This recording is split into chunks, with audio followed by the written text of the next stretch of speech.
अब आप झारखंड में भी देख लीजिए कि, और सिर्फ झारखंड की बात नहीं है, आप किसी भी स्टेट में चले जाइए, बीजेपी का एकमात्र काम है कैसे एक ही समाज को आपस में लड़ा दिया जाए, कैसे जो है उनके बीच में अंतर्विरोध पैदा कर दिया जाए। और झारखंड के लोग जब आपस में लड़ने लगेंगे तो झारखंड का खान खदान, फैक्ट्री, खेत, एयरपोर्ट, रेलवे सब अपने दोस्त को बेच दिया जाए। ये मॉडल हम लोगों को समझना पड़ेगा और इस मॉडल के चलते लगातार अन्याय हो रहे हैं। अगर आप किसान की बात करेंगे, किसान आत्महत्या कर रहे हैं, एक साल में 12,000 से ज्यादा किसान आत्महत्या कर रहे हैं, नौजवान आत्महत्या कर रहे हैं, आए दिन महिलाओं के ऊपर अत्याचार हो रहा है, श्रमिकों के साथ अत्याचार हो रहा है।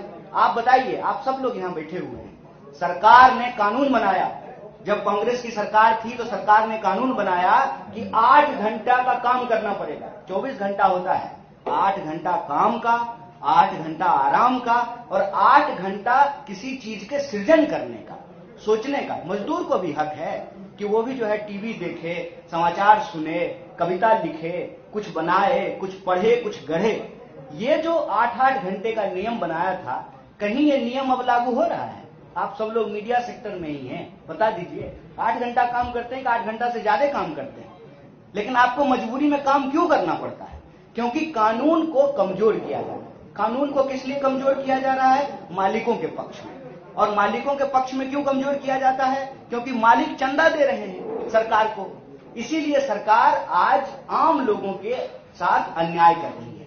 इसीलिए भारत जोड़ो न्याय यात्रा भारत जोड़ो यात्रा का ही एक्सटेंशन है। भारत जोड़ो यात्रा में राहुल जी बार बार बोले कि हम नफरत के बाजार में मोहब्बत की दुकान खोलने चाहते हैं, और जब वो लोगों से मिले तो ऐसा महसूस हुआ कि हर वर्ग के साथ अन्याय हो रहा है, हर वर्ग के साथ, चाहे वो युवा हो, किसान हो, मजदूर हो, महिला हो, सबके साथ अन्याय हो रहा है। और इस अन्याय के खिलाफ न्याय की स्थापना बहुत जरूरी है और इस न्याय के लिए ही भारत जोड़ो न्याय यात्रा चली है।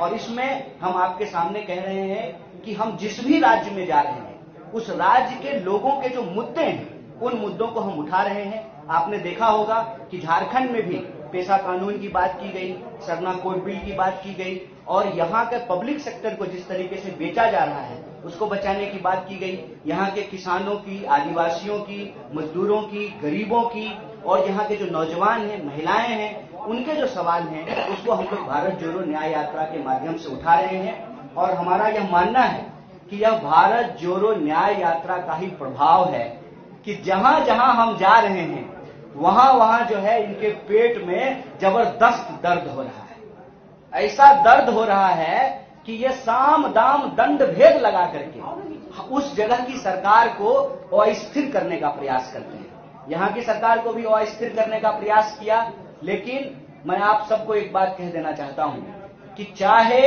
ये जितनी भी ताकत लगा लें, भारत जोड़ो न्याय यात्रा न्याय की पुनर्स्थापना किए बिना रुकने वाली नहीं है।